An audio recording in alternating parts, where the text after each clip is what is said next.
وَأَذِّن فِي النَّاسِ بِالْحَجِّ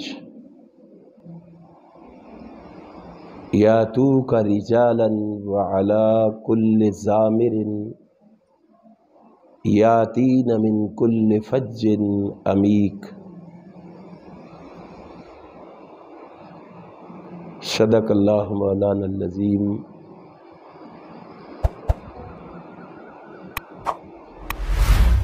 ہر قسم کی تعریف و ثنا، ہر طرح کا شکر، تمجید اور بزرگی اس ذات کے لیے ہے جس نے اس کائنات کو بنایا اور سجایا ہے، جو ساری کائنات کا خالق، مالک، رازق اور قادر ہے۔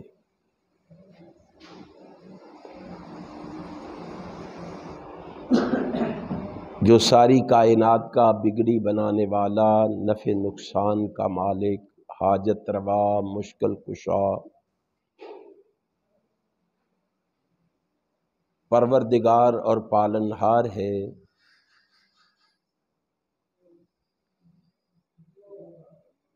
اس رب العالمین کی مختصر حمد و ثنا کے بعد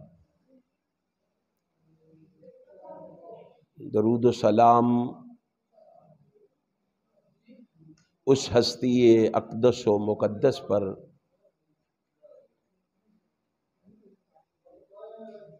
جس کی وجہ سے کائنات سے بے شمار کفریہ، شرکیہ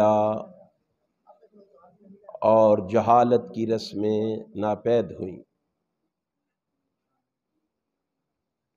اس رسول برحق پر بارش کے قطروں سے، درختوں کے پتوں سے، ریت کے ذروں سے، آسمان کے ستاروں سے، سورج کی کرنوں سے، چاند کی شعاؤں سے بڑھ کر درود و سلام کے بعد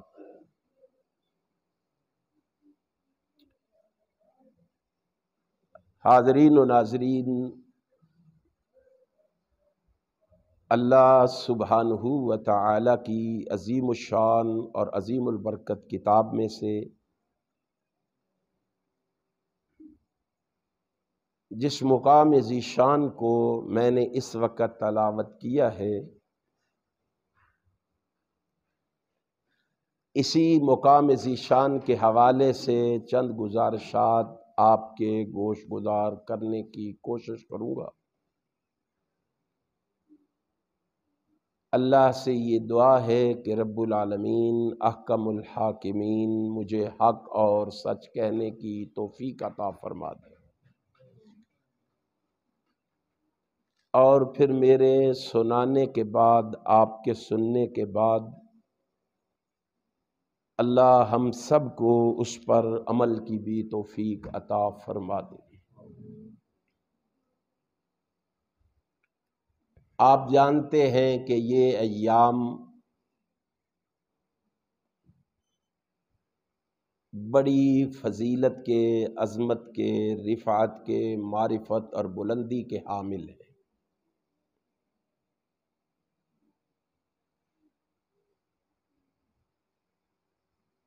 مومن و مسلمان ان ایام میں بڑی خوشی اور مسرت کے ساتھ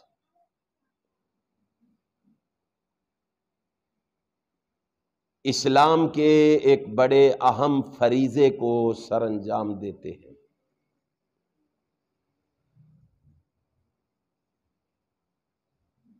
اس فریضے کا نام حج ہے۔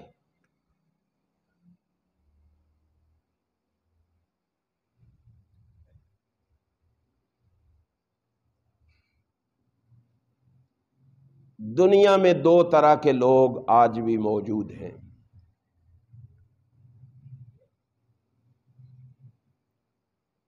ایک وہ جنہیں اللہ نے مال و دولت سے نوازا ہے،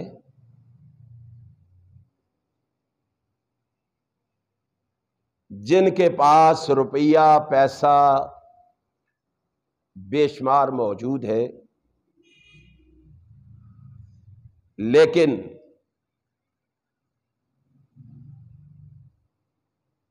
وہ حج جیسے فریضے کو سر انجام دینے کا جذبہ نہیں رکھتے۔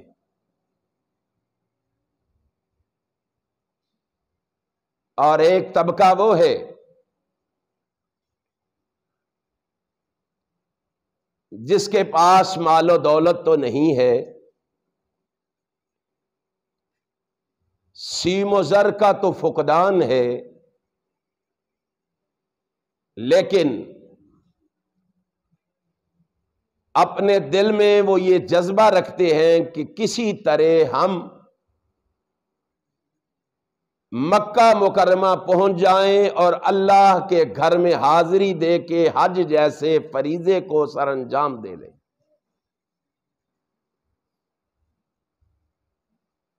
جو شخص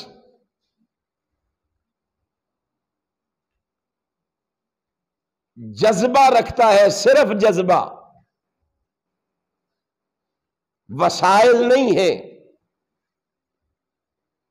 طاقت و ہمت نہیں ہے، صرف اس کے پاس یہ جذبہ موجود ہے، آپ کو معلوم ہے کہ پروردگار کو وہ بندہ کتنا پسند آتا ہے، اللہ اس بندے سے کتنی محبت کرتا ہے، اللہ اس بندے پر کتنا مہربان ہوتا ہے، جو دل میں صرف اس فریضے کو سر انجام دینے کے لیے جذبہ رکھتا ہے، مال و دولت نہیں رکھتا،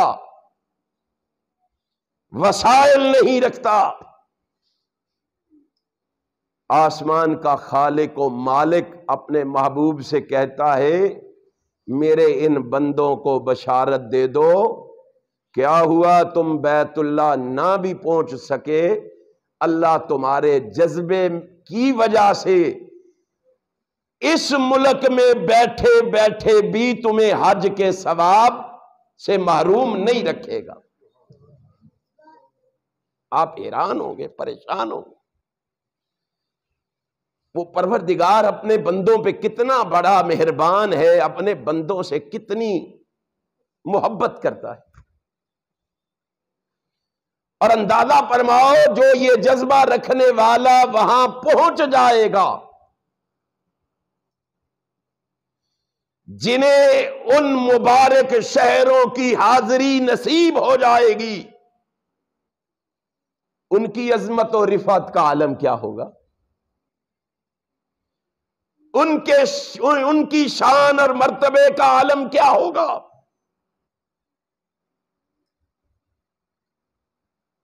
رحمت کائنات نے کہا تھا، رسول ہاشمی نے کہا تھا کہ بندہ جب اپنے گھر سے اس بیت اللہ کی حاضری کا جذبہ لیے ہوئے نکلتا ہے تو زندگی بھر کے گناہوں کی گٹھلی اپنے سر پہ لے کے نکلتا ہے،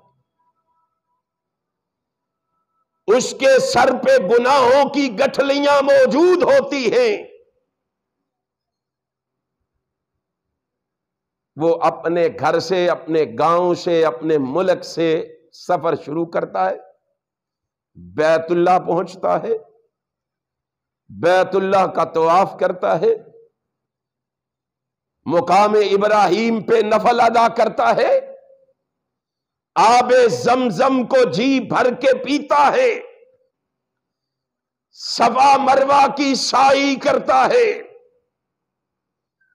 منا مزدلفہ عرفات سے ہوتا ہوا فریضہ حج کو سر انجام دے کے فارغ ہوتا ہے،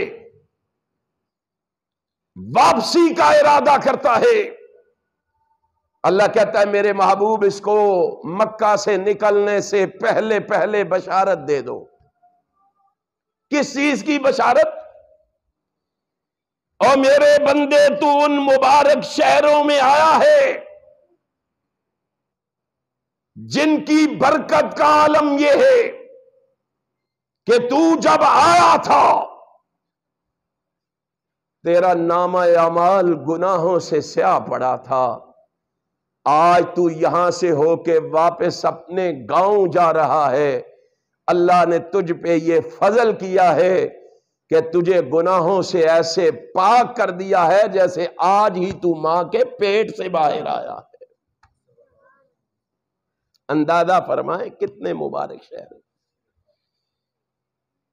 اور یہی وجہ ہے کہ مومن و مسلمان ہر وقت بے چین رہتا ہے، مضطرب رہتا ہے، مجھے کسی نہ کسی طرح بیت اللہ کی حاضری نصیب ہو جائے، مجھے پر لگ جائیں اور میں بیت اللہ پہنچ جاؤں۔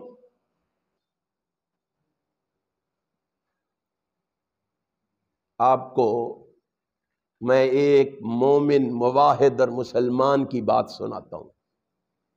امام ذہبی نے لکھا، امام ابن حجر اسقلانی نے بھی لکھا رحمہم اللہ، ایک بہت بڑا محدث ہے، بہت بڑا امام ہے، امام الحدیث کے نام سے مشہور ہے۔ نام کیا ہے؟ سفیان بن عیینہ رحمت اللہ تعالی علیہ۔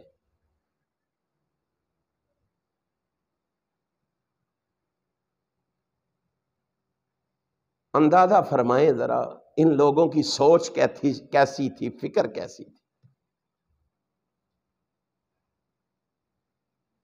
چھوٹی سی عمر میں اتنے بے چین ہیں کہ مجھے کسی نہ کسی طرح بیت اللہ کی حاضری نصیب ہو جائے۔ 107 ہجری میں یہ پیدا ہوئے، 198 ہجری میں جا کے یہ فوت ہو گئے۔ ٹوٹل 91 سال عمر پائی ہے۔ کتنی؟ 91 سال عمر۔ پہلا حج 11 سال کی عمر میں کیا۔ کتنی عمر ہوتی؟ 11 سال کا بندہ کتنا، بچہ کتنا ہوتا ہے؟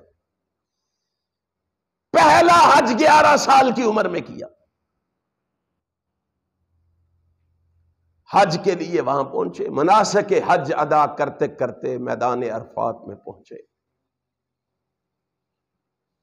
رحمت کی پہاڑی پہ وہاں پہنچے جہاں ابو البشر حضرت آدم علیہ السلام نے اپنے پروردگار سے دعا مانگی تھی، ربنا ظلمنا انفسنا ان لم تغفر لنا ترحمنا لنکونن من الخاسرین۔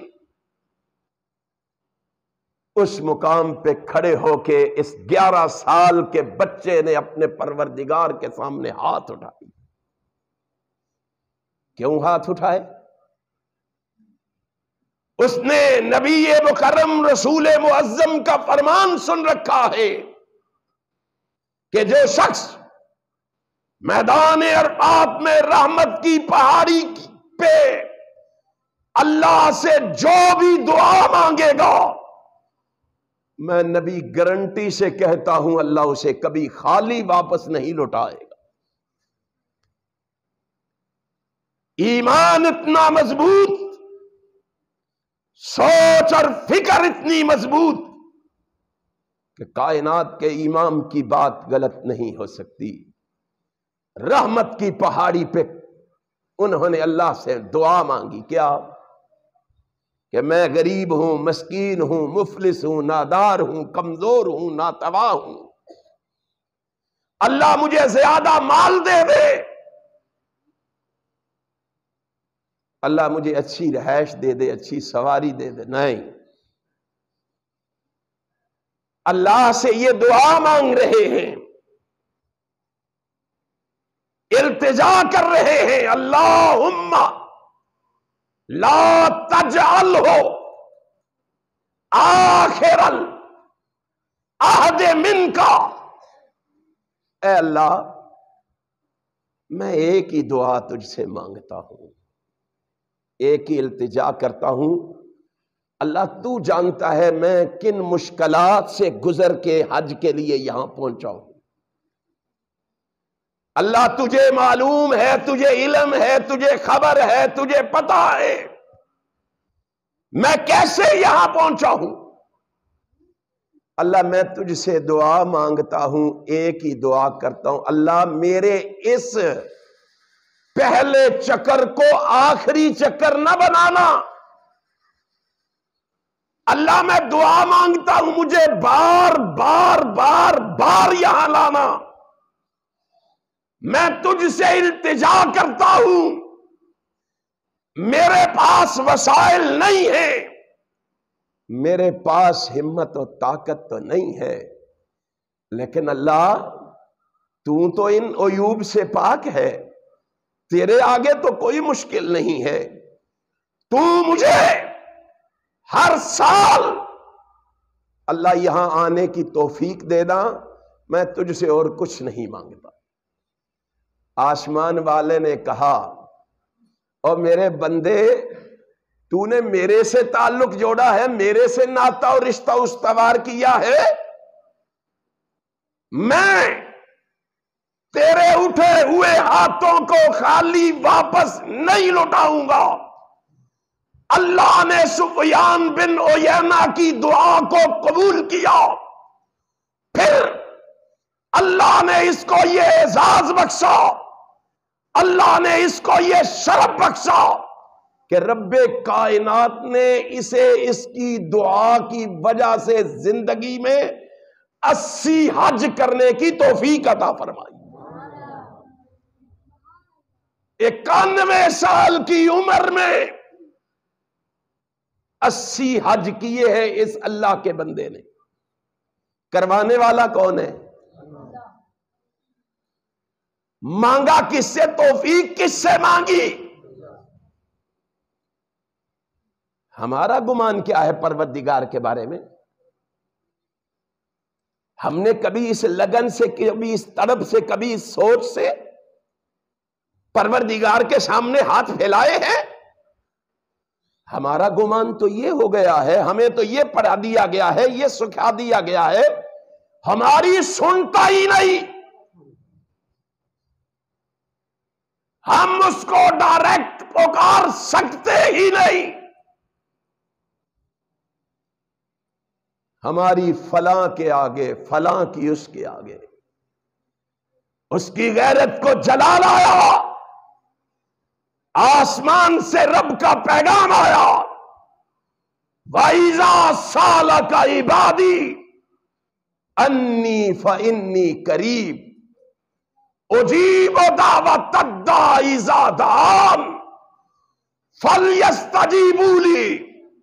اور میرے بندے یہ نہ سوچنا میں مفلس ہوں، نادار ہوں، کمزور ہوں، غریب ہوں، مسکین ہوں، گناہگار ہوں، خطا کار ہوں، سیاکار ہوں، میں اللہ کا گناہگار بندہ ہوں۔ فرمایا یہ نہ سوچنا، یہ سوچنا میں اس کا بندہ ہوں، میرا بندہ بن کے میرے دروازے پہ آ کے پکارنا تیرا کام ہے، تیری پکار کو سن کے قبول کر کے تمہیں سب کچھ عطا کر دینا میں عرش والے خدا کا کام ہے۔ عقیدہ تو یہ ہونا چاہیے تھا، نظریہ تو یہ ہونا چاہیے تھا، سوچ اور فکر تو یہ ہونی چاہیے تھی۔ جس نے پکارا اللہ نے اس کو 91 سال کی مختصر عمر میں 80 مرتبہ اپنے گھر میں بلایا. اللہ کی توفیق نہ ہو تو کوئی وہاں پہنچ سکتا؟ کوئی نہیں پہنچ سکتا. بڑے بڑے مالدار، بڑے بڑے سرمایہ دار، جگیردار آپ کی آنکھوں کے سامنے ہیں، مال بڑا ہے لیکن بیت اللہ جانے کی توفیق نہیں ہے. اللہ کی قسم بندہ ذرا سوچے تو صحیح. اور یہ ہے نا، میں نے نبی کائنات صلی اللہ علیہ وسلم کی ایک صحابیہ کو دیکھا، نام کیا ہے اس کا؟ ام ماکل رضی اللہ تعالی عنہا. بڑے شوق سے بیت اللہ آیا کرتی تھی،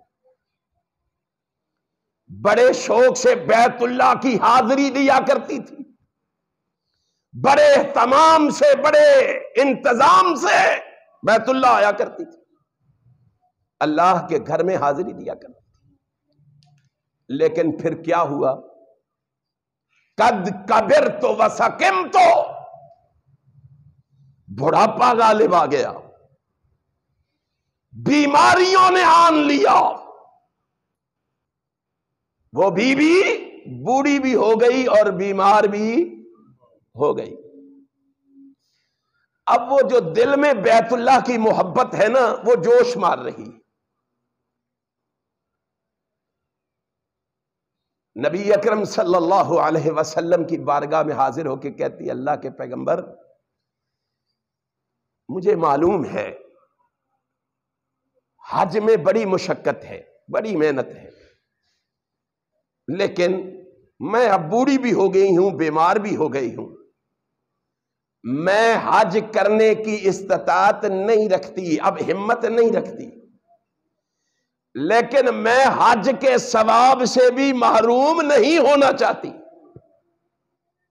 اللہ کے پیغمبر حج کا ثواب تو ملتا رہے. سوچو مسلمانوں کی سوچ کیسے ہوا کرتی تھی. وہ مسلمان اللہ کے فرامین سے، اللہ کے احکامات سے کس طرح محبت کرتے تھے. ہماری محبت کا کیا عالم ہے؟ بیت اللہ کیا جائیں گے ہم، مسجد میں آنے کے لیے تیار ہیں. اپنے گھر کے قریب مسجد میں 5 وقت حاضری دینے کے لیے تیار نہیں. بیت اللہ کیسے جائیں گے؟ ہمارے جذبات، ہمارے احساسات آج اللہ کے گھروں کے ساتھ جیسے ہیں، مجھے بھی پتا ہے، آپ کو بھی پتا ہے. کتنے لوگ ہیں جو حی علی الصلاۃ اور حی علی الفلاح کی آواز پہ لبیک کہتے ہوئے سارے کام کاج چھوڑ کے اللہ کے گھروں کا رخ کرتے ہیں. کتنے لوگ ہیں؟ خدا کے لیے سوچو کیسے مومن و مسلمان ہیں. آپ شمار کریں آپ کے قصبے میں کتنے مسلمان ہیں؟ 20 نہیں، سینکڑوں نہیں، ہزاروں ہوں گے. اور اس قصبے کی تمام مساجد کی حاضری کو جمع کرو، سینکڑوں میں بھی نہیں بنے گی. یہ مسلمان ہیں، ایسے مسلمان ہوتے ہیں. کاش اللہ کوئی ایسا حکمران عطا کرے جو ان مسلمانوں کی مساجد میں حاضری لگایا کرے. حاضری، آپ کو پتہ ہے امیر المومنین عمر ابن خطاب رضی اللہ تعالیٰ عنہ نمازیوں کی حاضری لگایا کرتے تھے مساجد میں. 5 رجسٹر پڑا ہے، مصنف عبد الرزاق میں ہے. 2 نمازوں میں بڑی باقاعدگی سے عمر ابن خطاب حاضری لگایا کرتے تھے. کون کون سی 2 نمازوں میں؟ ایک عشاء کی نماز اور ایک فجر کی نماز. کیوں لگاتے تھے فجر اور عشاء کی نماز میں حاضری؟ مومنوں ذرا دل کے دروازے کھولو، ذرا کانوں سے روئی کے بڑے نکالو. سوچو ہم کیسے مسلمان ہیں، وہ کیسے مسلمان تھے. ان کی حاضری کیوں لگاتے تھے؟ آپ کو پتا ہے نا رسول اللہ نے فرمایا منافق پہ 2 نمازیں بڑی بھاری ہیں، منافق پہ 2 نمازیں بڑی بھاری ہیں. کون کون سی؟ ایک عشاء کی اور ایک فجر کی. دونوں نمازیں بھاری ہیں منافق پہ. اب منافق کو پہچاننے میں بڑی آسانی ہو گئی ہے رسول اللہ کی اس حدیث. نبی اکرم صلی اللہ علیہ وسلم فرماتے ہیں 2 نمازیں بھاری ہیں، اس لیے عمر ابن خطاب رضی اللہ تعالی عنہ ان 2 نمازوں میں مقتدیوں کی حاضری لگایا کرتے تھے. کون آیا ہے، کون نماز میں حاضر ہے اور کون غیر حاضر ہے، حاضری لگا کرتے تھے. ایک دن صبح کی نماز کے بعد عمر ابن خطاب نے حاضری لگائی. دیکھا ایک شخص نماز میں حاضر نہیں ہوا، مدینے کا آباسی ہے لیکن مسجد میں حاضر نہیں ہوا. آپ اندازہ فرمائیں کو اس طرح 20 25 50 100 آدمی نہیں ہوا کرتے تھے مسجد میں نماز کے لیے. مسجد نبوی کچا کچ بھری ہوتی تھی اور مسجد میں حاضری کا عالم یہ تھا کہ پہلی صف میں نماز پڑھنے کے لیے صحابہ قرآن اندازی کیا کرتے تھے. قرآن اندازی کے ذریعے جس کا نام نکلتا وہ پہلی صف میں کھڑا ہو کے نماز پڑھتا تھا. اس قدر مسجد میں رش ہوتا تھا. اتنے بڑے ہجوم میں، اتنی بڑی تعداد میں مومن و مسلمان نماز کے لیے مسجد میں آیا کرتے تھے.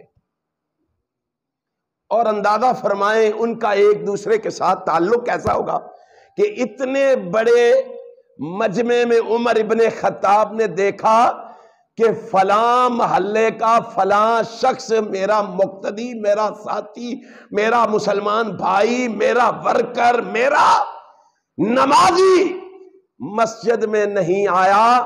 عمر ابن خطاب بے چین ہو گیا. مسجد کا پڑوسی مسجد میں نہ آئے تو ہمیں کبھی خیال نہیں آیا ہم اس کو دعوت دیں، اس کو مسجد میں لائیں، اس کی خیر خواہی کریں. اور ہمیں کئی سال گزر جاتے ہیں، وہ بندے ہمارے پیچھے نمازیں پڑھتے ہیں، ہمیں پتہ ہی نہیں یہ ہے کون، ہمیں معلوم ہی نہیں یہ کہاں سے آتا ہے، ہمیں پتہ ہی نہیں یہ کہاں کا رہنے والا ہے، کون ہے. تمہیں مسجد میں جمع کرنے کا مقصد کیا ہے؟ تمہیں ایک دوسرے کے دکھ درد میں شامل کیا جائے، تمہاری محبتوں میں اضافہ کیا جائے، تمہارے پیار میں اضافہ کیا جائے. امام کائنات صلی اللہ علیہ وسلم نے دین اسلام نے تو اس لیے ہمیں مساجد میں جمع کیا تھا، ہمیں مسجد میں جمع ہونے کے باوجود بھی پتہ نہیں. عمر ابن خطاب رضی اللہ تعالیٰ نے اتنے بڑے مجمع میں دیکھا، کہا ایک بندہ مجھے نظر نہیں آ رہا. قاصد کو بلایا، نمائندے کو بلایا، خادم کو بلایا، نوکر کو بلایا، سپاہی کو بلایا. امیر المومنین کیا حکم ہے؟ فرمایا جاؤ پتہ کر کے آؤ، فلاں شخص کے گھر جاؤ اور اس کو دیکھو وہ آج صبح کی نماز میں کیوں نہیں آیا. ہے ہم میں جرت کسی سے پوچھے بھائی صبح کی نماز میں آپ کہاں تھے، بھائی آپ عشاء کی نماز میں کہاں تھے؟ کوئی پوچھنے کی جرت نہیں رکھتا. عمر ابن خطاب نے بندہ بھیجا، اس نے جا کے دروازے پہ دستک دی، اندر سے پوچھا کون؟ کہا میں امیر المومنین عمر ابن خطاب کا نمائندہ ہوں. کہا کیا بات ہے؟ کہا بھائی کہاں ہے؟ کہا کیا ہوا ہے؟ کہا وہ صبح کی نماز میں نہیں تھا، امیر المومنین نے بلایا ہے. جب امیر المومنین کا نام سنا وہ لرز گیا، ڈر گیا، کانپ گیا. خیریت ہو؟ عمر ابن خطاب نے بلا لیا ہے. اب ڈرتے ہوئے اس نے نہ آؤ دیکھا، نہ تاؤ دیکھا، نہ کچھ نہ دیکھا، اٹھ کے چل پڑا، سیدھا مسجد نبوی میں آیا. امیر المومنین سے ملاقات ہوئی. امیر المومنین نے پوچھا صبح کی نماز میں کہاں تھے؟ امیر المومنین کنت مریضا، کیا پوچھتے ہو میں بیمار ہوں، بیماری کی وجہ سے صبح کی نماز میں نہیں آ سکا۔ صحابہ کہتے ہیں ہم نے دیکھا امیر المومنین کی پیشانی پہ بل پڑ گئے، امیر المومنین غصے میں آ گئے، ماتھا شکن آلود ہو گیا۔ ہائے ہائے ہائے، صحابہ ڈر گئے، پتہ نہیں ابھی امیر المومنین کی زبان سے کیا حکم جاری ہوتا ہے اور اس کا کیا بنتا ہے۔ امیر المومنین خیریت ہے؟ فرمایا کیا کہہ رہے ہو، میں بیمار تھا اس لیے نہیں آیا۔ کہا ہاں امیر المومنین میں بیمار تھا اس لیے، ہاں پھر گھر ہی رہنا تھا، نہیں آنا تھا، بیمار تھا۔ کہا امیر المومنین آپ نے بلایا ہے، مجھے ڈر لگتا تھا اگر میں نہ آیا تو آپ کہیں میرے خلاف کوئی حکم جاری نہ فرما دیں۔ امیر المومنین فرمانے لگے او میرے سے تو تجھے ڈر لگتا ہے، بیماری کے عالم میں بھی مسجد میں آ گیا ہے، اور اس پروردگار سے تمہیں کوئی ڈر نہیں لگا؟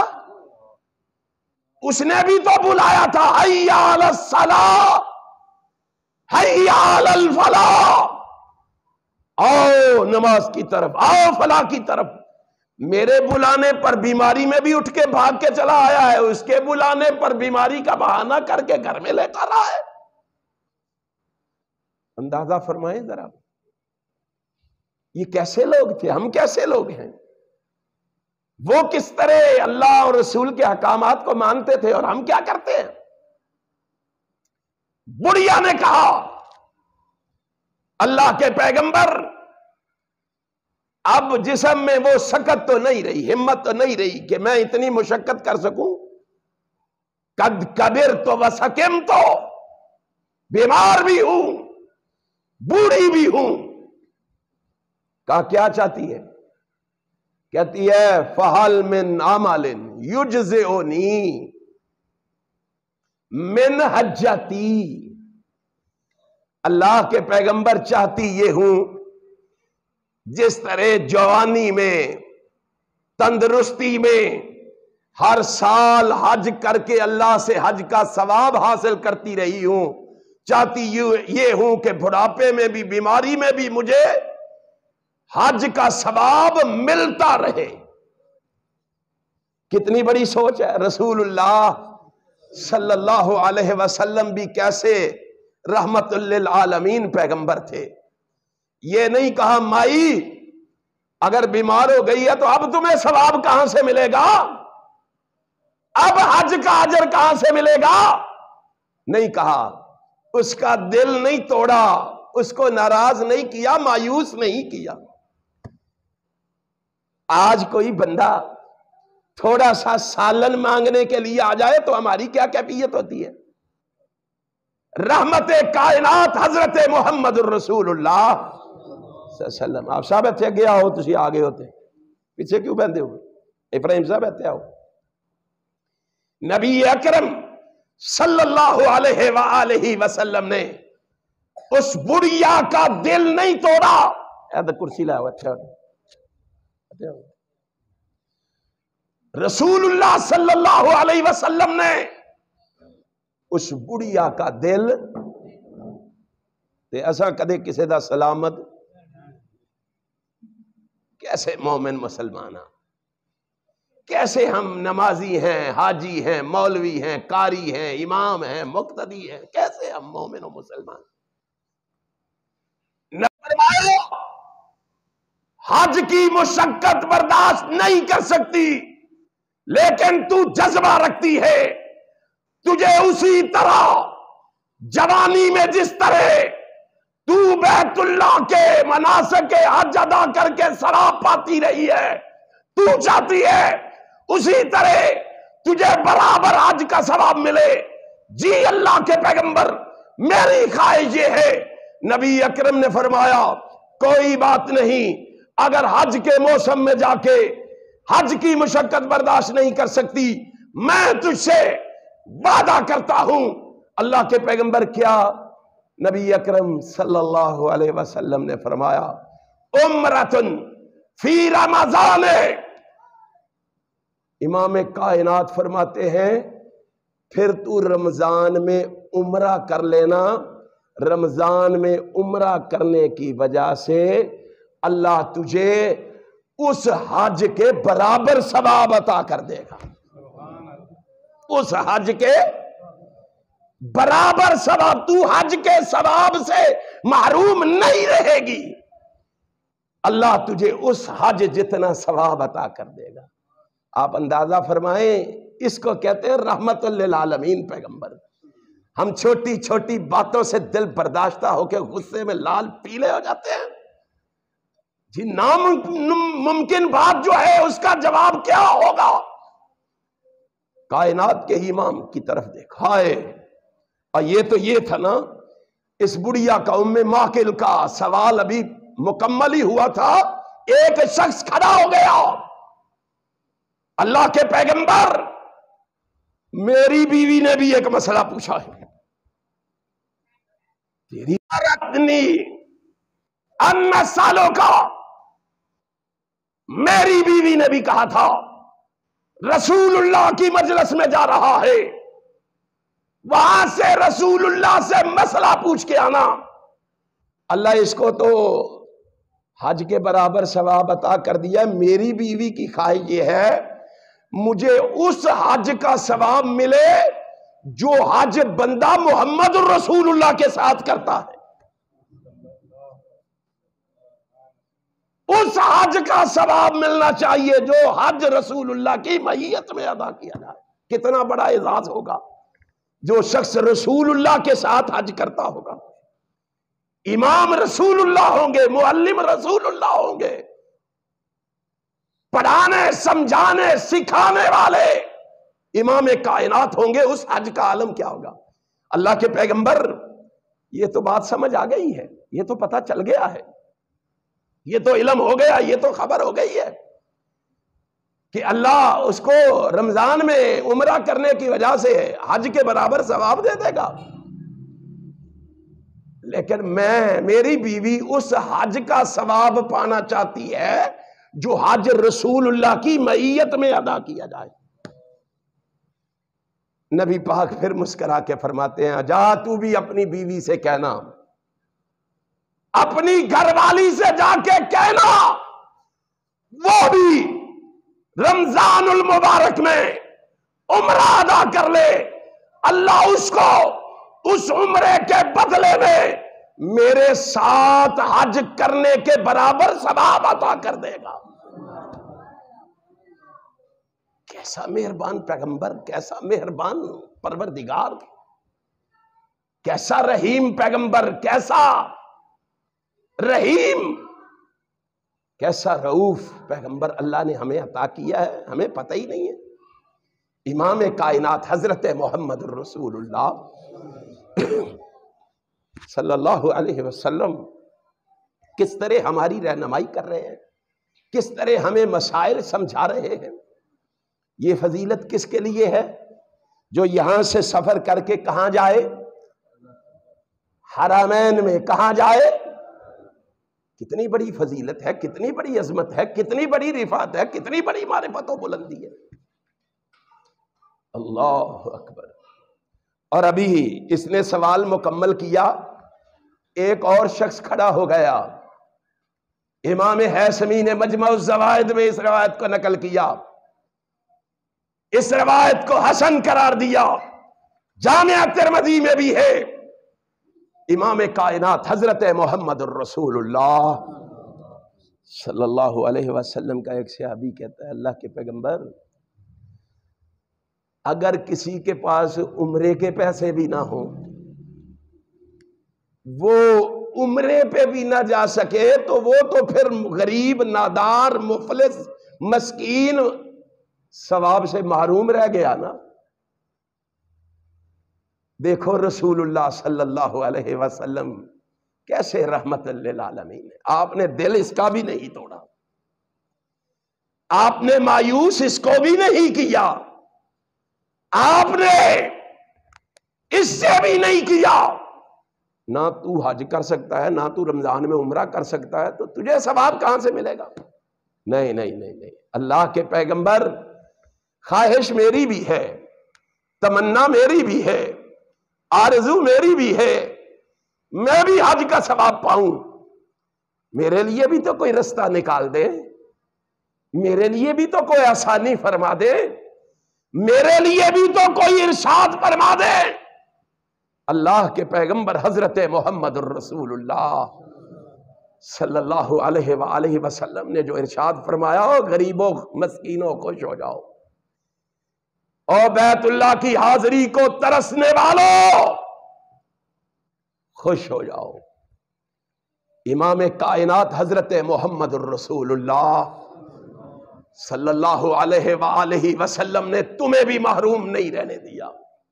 الگ بات ہے ان ظالم حکمرانوں نے تمہارے راستوں کے اندر دیواریں کھڑی کر دی، وہ عبادت جو آسان ہونی چاہیے تھی اتنی مشکل بنا دی کہ 10 لاکھ روپیہ خرچ کر کے اب وہاں کوئی غریب پہنچ سکتا نہیں، پہنچ سکتا۔ انہوں نے دیواریں حائل کر دی، انہوں نے راستے میں دیواریں کھڑی کر دی۔ چاہیے تو یہ تھا کہ مسلمان حکمران اسلام کے اس فریضے کو اتنا آسان کرتے کہ غریب سے غریب بھی اللہ کے گھر کی زیارت کرنے کا شرف حاصل کر سکتا، لیکن ان ظالموں نے، ان فاسقوں اور فاجروں نے مومنوں مسلمانوں کی خواہشات کو بھی دفن کر دیا ہے۔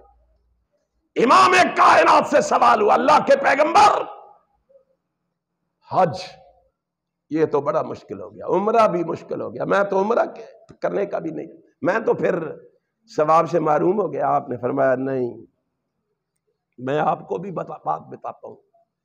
اللہ کے پیغمبر مجھے کیا بتاؤ، میں حج کا ثواب پانا چاہتا ہوں، مجھے کیا بتاؤ گے؟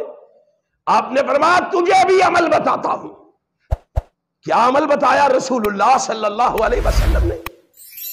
اور میں قربان جاؤں اپنے پیغمبر پہ، عمل بھی اتنا آسان بتایا کہ اللہ کی قسم ہر غریب سے غریب تر انسان بھی اگر وہ عمل اختیار کر لے، اللہ اس کو بھی حج کے ثواب سے محروم نہیں رہنے دیتا۔ فریضہ ادا کرنا اور بات ہے، اس کا ثواب پانا اور بات ہے۔ نبی اکرم صلی اللہ علیہ وسلم نے فرمایا تو حج کا ثواب پانا چاہتا ہے؟ جی اللہ کے پیغمبر بڑا خوش نصیب ہے، میرے قصبے کا وہ بندہ، میرے دیہات کا وہ بندہ، میرے محلے کا وہ بندہ، میرے محلے کا وہ شخص، میرا پڑوسی، میرا رشتہ دار جو بیت اللہ کا ثواب پانے کے لیے گیا ہوا ہے، کاش میرے پاس بھی پیسے ہوتے، میرے پاس بھی مال ہوتا، میں بھی بیت اللہ جاتا، میں بھی وہاں جا کے حج کا فریضہ سر انجام دے کے اپنے نامہ اعمال میں اتنا اجر و ثواب لکھواتا۔ نبی اکرم صلی اللہ علیہ وسلم نے فرمایا من خرج من بیتہ متطہرا الی صلاۃ مکتوبۃ۔ کتنا پیارا عمل رسول اللہ نے بتایا ہے، اور کتنا آسان عمل رسول اللہ نے بتایا ہے۔ اس نبی سے بے وفائی کرتے ہیں ہم، اس نبی کے ارشادات کو پسے پش ڈالتے ہیں ہم، اس نبی کے فرامین کو کوئی اہمیت نہیں دیتے ہم، اس نبی کے مقابلے میں لا کے برادری کو، قوم قبیلے کو، عزیزوں کو، رشتہ داروں کو لا کے کھڑا کرتے ہیں، اس نبی کے مقابلے میں مال و دولت، تجارت، جائیدادیں لا کے کھڑی کرتے ہیں۔ اس نبی کی محبت دیکھو اپنے غریب سے غریب تر امتی کے ساتھ۔ آپ نے فرمایا جو شخص اپنے گھر سے وضو بنا کے، کیا کر کے، کہاں سے؟ گھر سے۔ ہم یہ سمجھتے ہیں شاید وضو اسے کہتے ہیں جو مسجد کی ٹوٹی پہ کیا جائے، ہم نے فرض سمجھا ہوا ہے کہ وضو مسجد میں ہی جا کے کرنا ہے۔ اور رسول اللہ کا فرمان لکھو، اور رسول اللہ کی حدیث لکھو، کائنات کے امام نے فرمایا جو شخص اپنے گھر سے وضو بنا کے فرض نماز کی ادائیگی کے لیے مسجد کے لیے نکلتا ہے، مسجد کا رخ کرتا ہے، مسجد میں آ کے باجماعت نماز پڑھتا ہے۔ نبی اکرم صلی اللہ علیہ وآلہ وسلم نے فرمایا ایسے بندے کو میری طرف سے بشارت دے دو، فَأَجْرُهُ كَأَجْرِ الْحَاجِ الْمُحْرَمِ۔ اللہ کے پیغمبر فرماتے ہیں جو تیرا پڑوسی، جو تیرا محلے دار، جو تیرا قصبے والا احرام باندھ کے حج کرنے کے لیے گیا ہے، جتنا اجر و ثواب اللہ اس کو حج کرنے کا عطا کرے گا، اس عمل کی وجہ سے گھر بیٹھے بیٹھے اللہ تجھے بھی اس کے برابر حج کا ثواب عطا فرما دے گا۔ کیا کیا ہے بھائی؟ کتنا مشکل ہے کام۔ وضو تو کرنا ہی کرنا ہے نماز کے لیے۔ ہم اگر بندہ گھر سے وضو کر کے چل پڑے تو اتنا بڑا اجر و ثواب ملتا ہے۔ میرے بھائیوں، پھر آپ سوچیں ذرا، حرمین کی عظمت و فضیلت کتنی ہوگی، جن کو اللہ نے مبارک قرار دیا میرے اور آپ کے لیے۔ اور یہ کتنا مبارک ہے، میں نے آپ کو حدیث سنائی ہے شروع میں، یہ کتنا مبارک ہے۔ یہ حرمین میرے اور آپ کے لیے کتنے مبارک ہیں کہ میں اور آپ جب اپنے گھر سے، اپنے گاؤں سے، اپنے قصبے اور شہر سے اپنے سر پر گناہوں کی گٹھلیاں رکھ کے ان گھروں کا رخ کرتے ہیں اور وہاں پہنچ کے مناسک حج ادا کرتے ہیں یا عمرہ کر کے آتے ہیں۔ امام کائنات نے فرمایا یہ اتنے مبارک شہر ہیں، اس آنے والے کو مبارک دے دو۔ اللہ کہتا ہے جب تو آیا تھا تو تو گناہوں کی گٹھلیاں لے کے آیا تھا، آج یہاں سے واپس گھر جا رہا ہے، خوش ہو جا، میں نے تجھے گناہوں سے اس طرح پاک کر دیا ہے جس طرح تو آج ماں کے پیٹ سے باہر آیا ہے۔ کتنی بڑی عظمت اور فضیلت ہے۔ پھر میرے دل میں ان کی محبت، ان کا پیار ہونا چاہیے۔ میں اور آپ اس جذبے کے ساتھ، اس ولولے کے ساتھ ان سے محبت کریں جس طرح صحابہ اکرام رضوان اللہ علیہ مجمعین ان سے پیار اور محبت کرتے تھے۔ میرا ایمان ہے رب کائنات ہمیں کبھی مایوس واپس نہیں لوٹائے گا۔ آج کی اس شدید گرمی کے موسم میں میرا اور آپ کا مل بیٹھنا اللہ اپنی بارگاہ میں مقبول و منظور فرما لے۔ جو ٹوٹے پھوٹے الفاظ میں نے چند گزارشات آپ کے گوش گزار کی ہے، میرے سمیت اللہ ہم سب کو اس پر عمل کی توفیق عطا فرما دے، اس مسجد کو رہتی دنیا تک آباد فرما دے۔ بنانے والے، چلانے والے سب کے علموں میں، عملوں میں، زندگیوں میں، مالوں میں اللہ برکت فرما دے۔ میرے بھائیوں کی محنت کو قبول فرما لے، ان کے جذبوں میں اضافہ فرما دے، ان کی محبتوں میں اضافہ فرما دے۔ الہ العالمین ہم سب کو دنیا اور آخرت میں کامیابیوں سے ہمکنار فرما دے۔ آخر دعوانا ان الحمدللہ رب العالمین۔ وہ بچوں کو کوئی